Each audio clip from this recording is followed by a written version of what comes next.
Hello, YouTube family. I'm Patty Jackson. I am your auntie of pop culture. It's time for the Curls and Scoop, and we start off with a hug. And today, just an extra hug.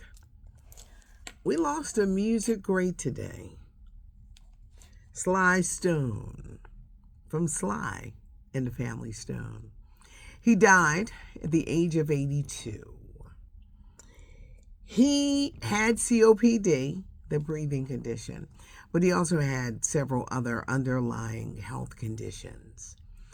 When he died, he was surrounded by his 3 children and extended family. Sylvester Stewart was the name he was given at birth, but he was a musical genius. He started off as a famous radio DJ in San Francisco, so he did the radio thing first. Sly Stone was a multi-talented musician who could play every instrument, and he formed this group, this multiracial singing group, Sly and the Family Stone. Men, women, black, white, the instruments, the great music. Was he ahead of his time? Maybe for some. But when you see what he contributed to music, he laid the blueprint for the Princes, for Stevie Wonder, for Parliament, Funkadelic, and that whole thing. He laid that groundwork, and boy, did he give us some great music. Dance to the music, Stand, Everyday People, Thank You for Letting Me Be Myself, Everybody Wants to Be a Star, Family Affair, Hot Fun in the Summertime. Oh, they had hit after hit. For many years, he battled a major drug addiction. He would live in this van on the West Coast, and he was a recluse. And he would only talk to some people, and a lot of people refused to believe that's not so. Questlove from The Roots did this amazing documentary, and you can find it on Hulu.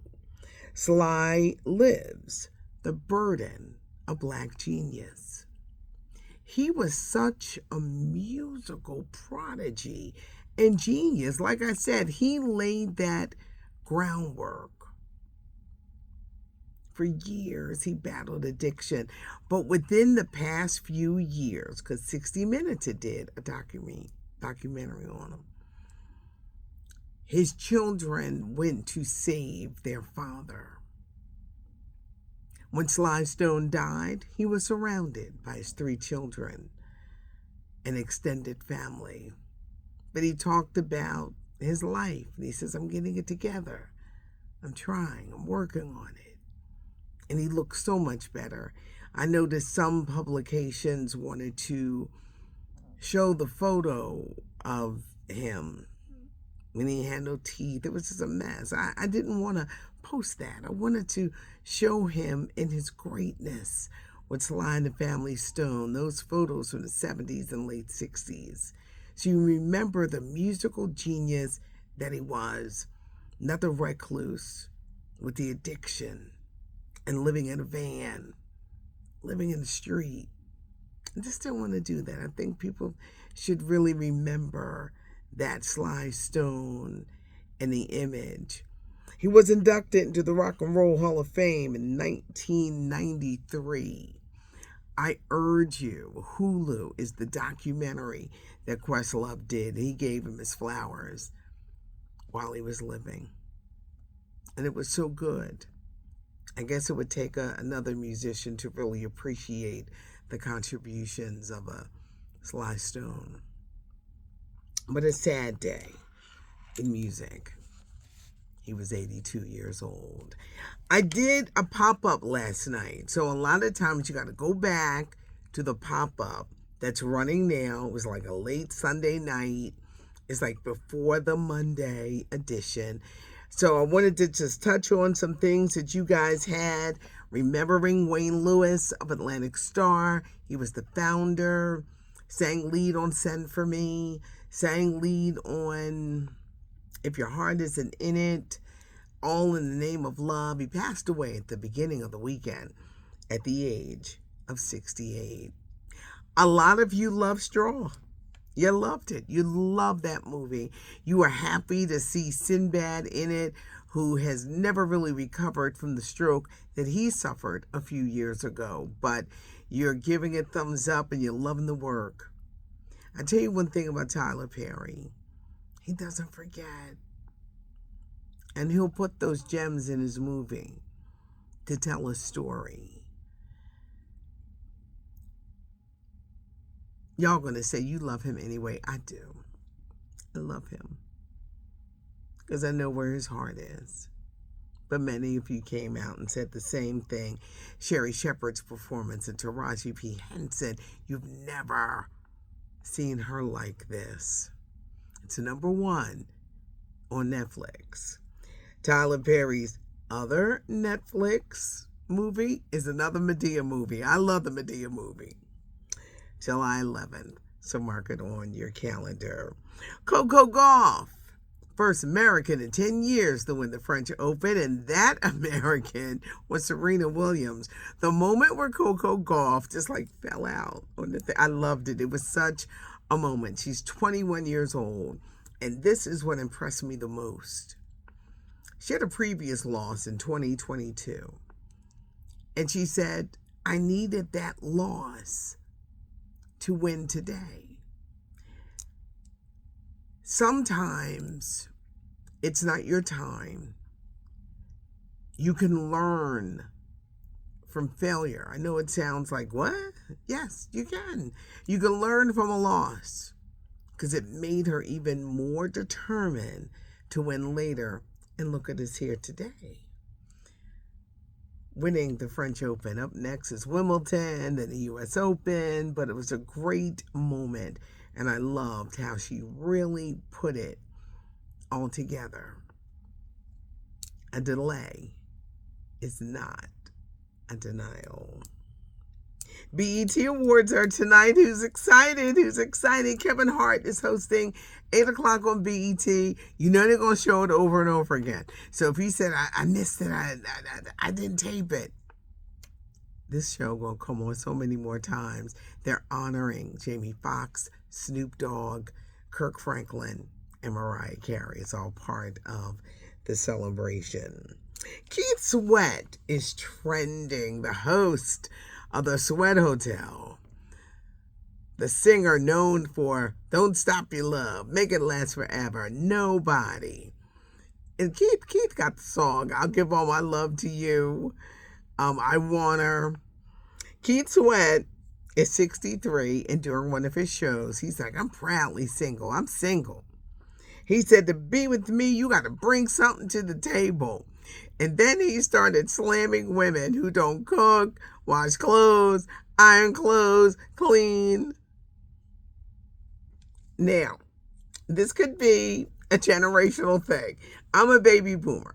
So for me, I never think it's robbery to cook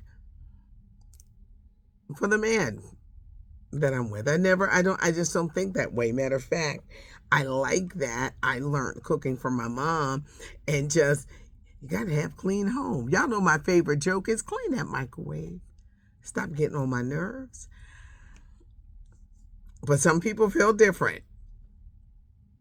Your thoughts? I mean, Keith slammed, and some people think Keith is 63, that men like that are weird. And they said, I'll date older men because they're just weird. Your thoughts? Leave them below. Another question. The Trump-Musk feud. Whoopi Goldberg argued with the other ladies on The View, saying, y'all believe that? That's fake. The only reason why I don't, because they brought up the Epstein stuff, and that cut deep.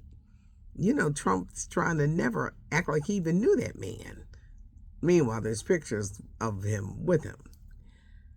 When it got really personal, I don't think, well, first of all, I think Trump turns on everybody that he's close to. No one is safe. I don't think they'll be close again.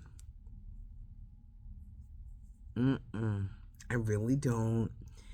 And it's going to be interesting. But do you think it was fake to keep our eyes off of other things that are going on that we're not paying attention to because we're so caught up in, ooh, these two fight like cats and dogs? I need your thoughts on that. Tony Awards last night. Cynthia Erivo was great. It was great. I did think that Audra McDonald would win, but that Nicole Scherzinger, to go from a pussycat doll to Best Actress, and she can really sing. You know, she's in a pussycat doll, so they thinking, oh, them girls can't sing. No, she can really, really sing. It was an amazing night, and the Hamilton reunion was everything. We're in today, what week is this? 5? This Diddy trial. And I need you to pay attention because we're going to do a read between the lines segment. The woman that's on Stan, and she's going to be on Stan for most of the week, started dating him in 2021. This was after Cassie. She dated him for 3 years. At first, she was excited. There was the first date dinner night in Miami. Then there were the trips to Turks and Caicos. Then the men she didn't know, were brought into the room for the freak-offs. They were actually reading text messages. Wait, last week he's making faces at the jurors. Today, he was falling asleep. He wants a mistrial bad because he said they ain't doing nothing but perjuring themselves and lying. Well, the girl got on, and they did ask her, if you didn't want to do these freak-offs, why'd you keep doing it? And she said, I did not want him to stop paying my rent. They read the text messages when she told him, I'm not a porn star. I'm not just someone you can call to do freak-offs. She thought they was in like a real relationship. This is when you're in a imaginationship. I know y'all say, Auntie, you making up words. But there's some people, they think they're in these relationships. It's an imaginationship. That's what they're in. It wasn't a real love affair. You were called to do what you do. She's going to be on the stand most of the week. This trial is supposed to be over by the 4th of July. One last question. I was watching a segment on Good Morning America. Preteens using adult skincare products. There was a 7-year-old, they say she's the rage of TikTok. I'm not taking beauty advice from a 7-year-old. Now, Auntie is the moisturizing queen. I'm always telling women, come on, men, keep that skin up. But when you're a preteen, you should not be using adult products on your skin. I don't even understand these parents. One mother was just all smiling in the video. I'm like, these products are made for a woman over a certain age. Over a certain age.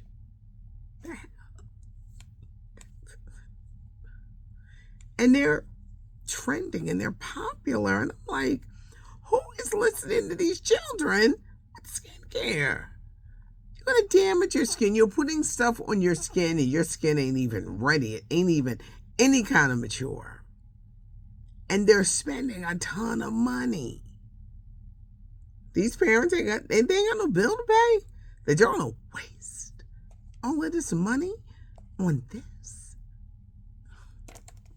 I thought it was an amusing story, and I want to know your thoughts. One day last year, I went into one of these beauty stores. I'm the type, I'm getting all hyped and excited. But there was I thought when I walked in, I said, why are there so many kids in here? I thought I landed in like preteen heaven and I didn't understand it. And I walked out. I said, there's too many kids in here. Why are they in, the adult beauty store? Let me know what you think on that too. I know I'm asking a lot of questions, but I really love to hear the back and forth. And you know what? I love to hear from you. So please let me know your thoughts. These children and the skincare products that they don't need yet. But it's the parents. They think they're doing something. Ooh. Oh my gosh. Leave a comment. Subscribe to the channel. You will never, ever miss anything. Give us a thumbs up if you like the video. I'm Patty Jackson. I'm your auntie of pop culture. It's not cute not knowing. And now we know, and I've answered a lot of questions. So leave your comments below.